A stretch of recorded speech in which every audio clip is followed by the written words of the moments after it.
this is Vishal Malviya here and again I welcome you all to Navigate Group of Institute। तो दोस्तों, जैसा कि मैंने अपने लास्ट वीडियो में आप लोगों से कमिटमेंट किया था कि मैं अपना आने वाला नेक्स्ट वीडियो व्यापम सब इंजीनियर के डिटेल सिलेबस, इसकी रेफरेंस बुक एवं एग्जाम को लेकर क्या अप्रोच होनी चाहिए, इन सारे टॉपिक्स पे चर्चा करूंगा। सो बने रहिए इस वीडियो में, क्योंकि आज के वीडियो में हम इन्हीं सारे टॉपिक्स पे चर्चा करने वाले हैं।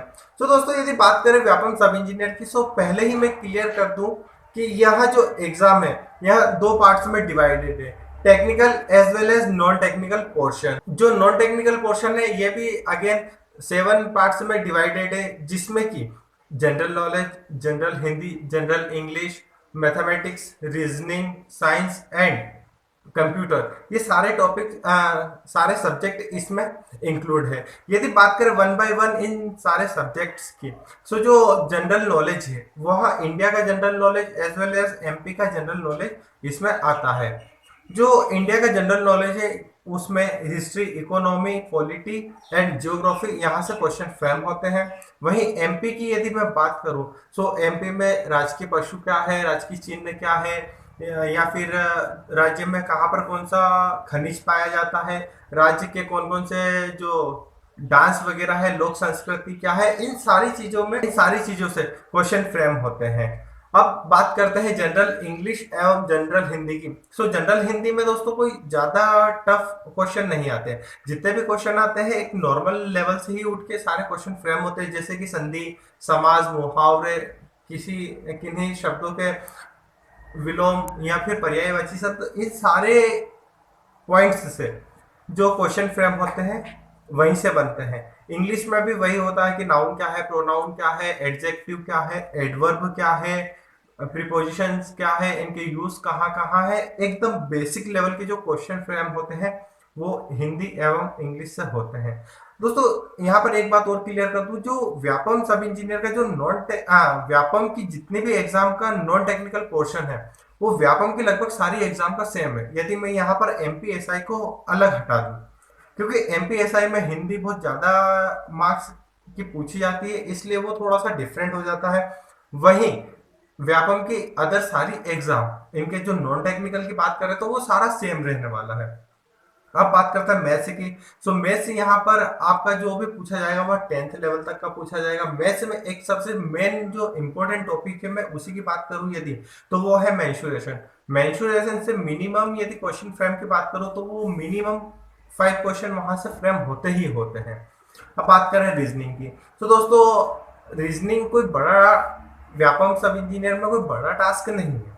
व्यापम सब इंजीनियर के हिसाब से यदि मैं रीजनिंग को देखूं तो जो प्रीवियस ईयर के जितने भी क्वेश्चन पेपर्स है, 5 साल या 6 साल के, आप यदि क्वेश्चन पेपर उठा के उन्हें एक बार अच्छे से प्रैक्टिस कर लें तो रीजनिंग वहां से आपकी अच्छे से बन जाएगी। अब बात करते हैं साइंस की। जो साइंस है 6th to 10th क्लास का जो एनसीईआरटी बुक है, यदि आप उसको रिफर कर ले, क्योंकि साइंस में 3 क्वेश्चन पूछे जाते हैं, फिजिक्स, केमिस्ट्री एंड बायोलॉजी।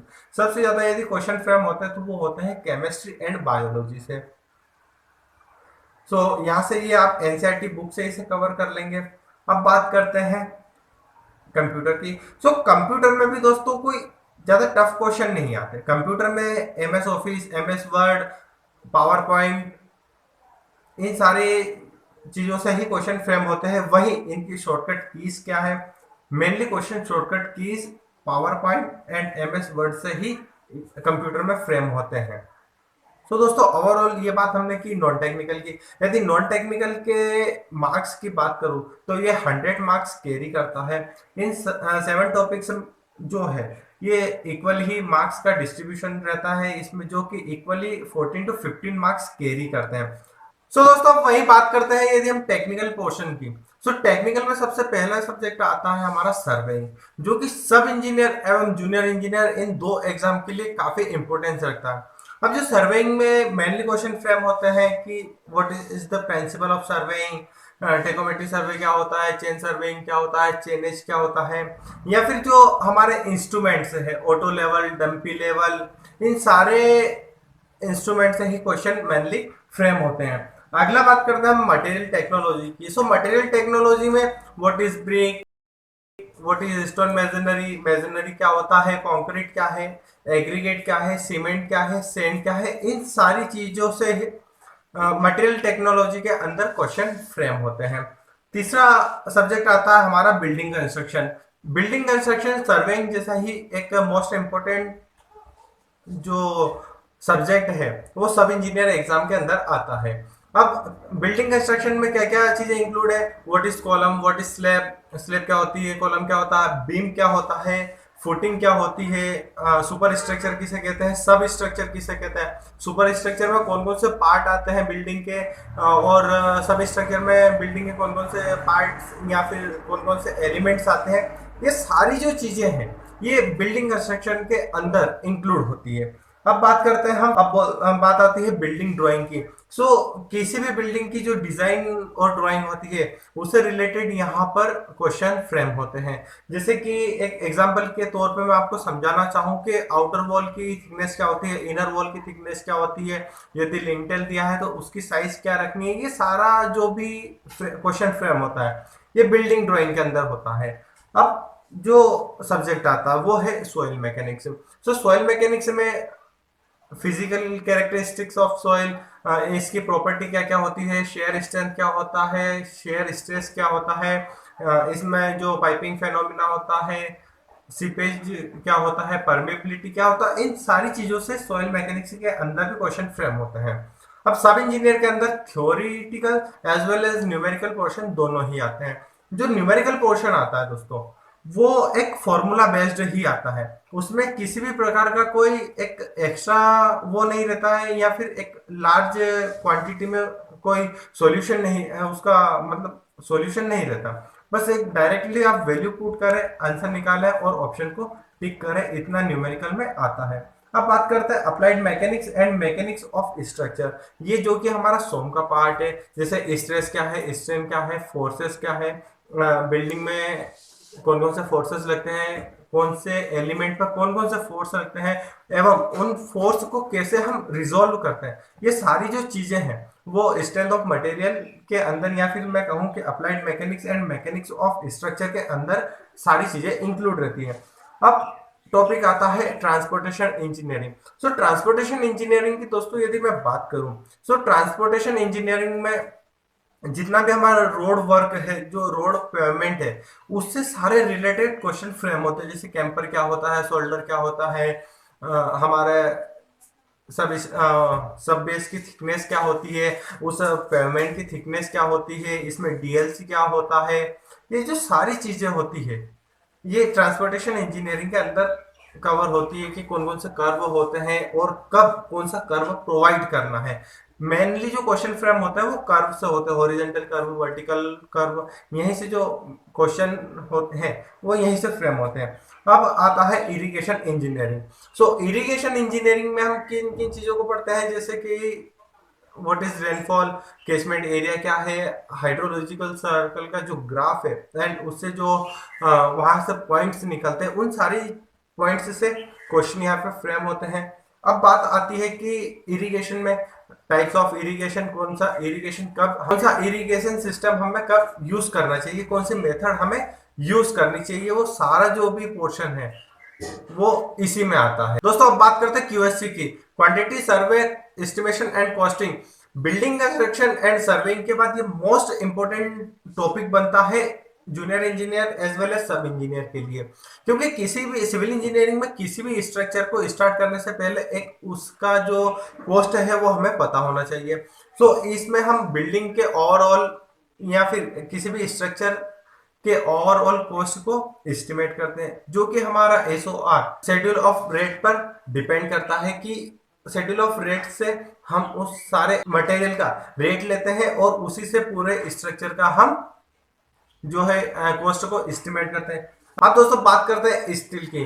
जो पुराने जमाने में जितने भी स्ट्रक्चर बनते थे वो मेनली कंक्रीट के बनते थे, हमें स्टील स्ट्रक्चर सिर्फ रेलवे ब्रिजेस के अलावा और कहीं नहीं मिलता था। लेकिन अब यदि बात कर रहे हैं इस मॉडर्न जमाने में, यहाँ पर जो कंस्ट्रक्शन की को स्पीड देने के लिए स्टील स्ट्रक्चर का मतलब जो यूज है वो स्टार्ट हुआ, क्योंकि स्टील स्ट्रक्चर बहुत जल्दी असेंबल हो जाते हैं। यदि उन्हें हमें रीयूज करना है तो डी असेंबल करके हम एक जगह से दूसरी जगह भी उन्हें यूज कर सकते हैं। तो ये सारी चीजें हम पढ़ते हैं स्टील स्ट्रक्चर के अंदर। अब बात करते हैं पीएचई, पब्लिक हेल्थ इंजीनियरिंग। ये दोस्तों मेनली इन्वायरमेंटल इंजीनियरिंग का ही पूरा पार्ट है।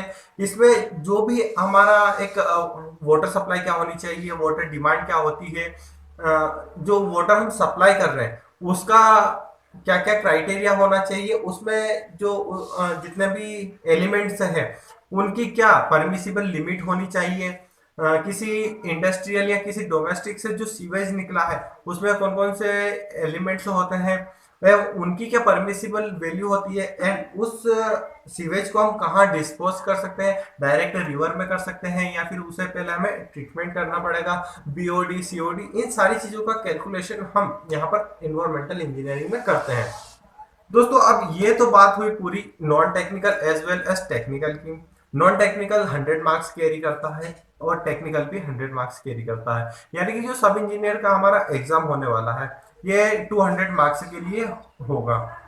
अब दोस्तों अब सिलेबस की बात हो गई, अब बात करते हैं बुक्स की। सो यहाँ पर जो नॉन टेक्निकल है उसके लिए मैथ्स में यदि मैं बुक की बात करूं तो वहां पर 3 बुक आती है। एक आती है आर एस अग्रवाल की, एक अरिहंत की, एक महावीर पब्लिकेशन की। अब दोस्तों आर एस अग्रवाल की बुक में यहाँ आपको रिकमेंड नहीं करूंगा, क्योंकि आर एस अग्रवाल की बुक एक हाई लेवल बुक है एवं उसमें उसका डिस्क्रिप्शन नहीं दिया है कि उसे हाउ टू सॉल्व क्वेश्चन। सो इसे यहाँ से हटा दीजिए। अब बात आती है अरिहंत एवं महावीर, इन दोनों में से कोई सी भी बुक से आप प्रैक्टिस कर सकते हैं। रीजनिंग की यदि बात करें तो रीजनिंग के प्रीवियस ईयर के क्वेश्चन मोर देन इनफ है, यदि आपने उन्हें अच्छे से सॉल्व कर लिया तो उसके बाद मैं नहीं समझता कि आपको और किसी प्रकार के कोई क्वेश्चन सॉल्व करने की जरूरत है। अब बात करते हैं साइंस में। साइंस में जो है मैंने जैसे बताया कि 6th स्टैंडर्ड से लेकर 10th स्टैंडर्ड की जो एनसीईआरटी की बुक है उसे आप अच्छे से सॉल्व कर लीजिए, जो कि physics chemistry and biology in 3 topics को अच्छे से उसमें दिया हुआ है, उनको कवर कर लीजिए। सो यहाँ से ओवरऑल जो बात होती है, और कंप्यूटर के लिए यूट्यूब एवं गूगल से बेटर कोई प्लेटफॉर्म नहीं, क्योंकि इसमें सिलेक्टेड चीज ही आपको पढ़नी है। ये सारी चीजें होती हैं यहाँ से। अब बात करते हैं टेक्निकल कोर्स की। जो टेक्निकल कोर्स का जो सिलेबस है वो बहुत ही ज्यादा है। अब इनके नोट्स को कहाँ से अरेंज किया जाए, तो दोस्तों ये जो भी एग्जाम है एक polytechnic based diploma based exam है। सो यहाँ पर जो डिग्रीधारी जितने भी हैं, जो डिग्री का सिलेबस है वो कहीं ना कहीं थोड़ा सा हाई लेवल हो जाता है एज कम्पेयर टू डिप्लोमा। सो यहाँ जितने भी क्वेश्चन फ्रेम होंगे डिप्लोमा लेवल के फ्रेम होंगे। सो आप कहीं से भी जो डिप्लोमा के नोट्स यदि कहीं से आप अरेंज कर सको आपके किसी फ्रेंड्स वगैरह से, सो मोर देन सफिशिएंट होंगे। वहीं इसके अलावा सिविल इंजीनियरिंग में और भी बुक्स आती है, जैसे Gupta and Gupta, R S खुरमी की। सो जो Gupta and Gupta and R S खुरमी है, ये जब आप इन सारे जो भी आपके नोट्स वगैरह इनको अच्छे से पढ़ लो, प्रीवियस ईयर क्वेश्चन को लगा लो, उसके बाद भी यदि आपको लगे कि हमारे पास समय है, हमें और भी चीजों को एडिशनल लगाना चाहिए, तो फिर आप गुप्ता एंड गुप्ता और आर एस खुरमी को लगा सकते हैं। सो दोस्तों इस वीडियो को हम यहीं पर बाइंड अप करते हैं। आई होप कि यह वीडियो आपको अच्छा लगा होगा। जितनी भी इंफॉर्मेशन आपके साथ शेयर की है वो कहीं ना कहीं आपके लिए हेल्पफुल रहेगी। सो यदि वीडियो अच्छा लगा हो तो वीडियो को लाइक करें, चैनल को सब्सक्राइब करें और साथ ही साथ बेल आइकन को प्रेस करें, ताकि इसी प्रकार की और भी नोटिफिकेशन वीडियो आपको मिले सबसे पहले। And thank you for watching.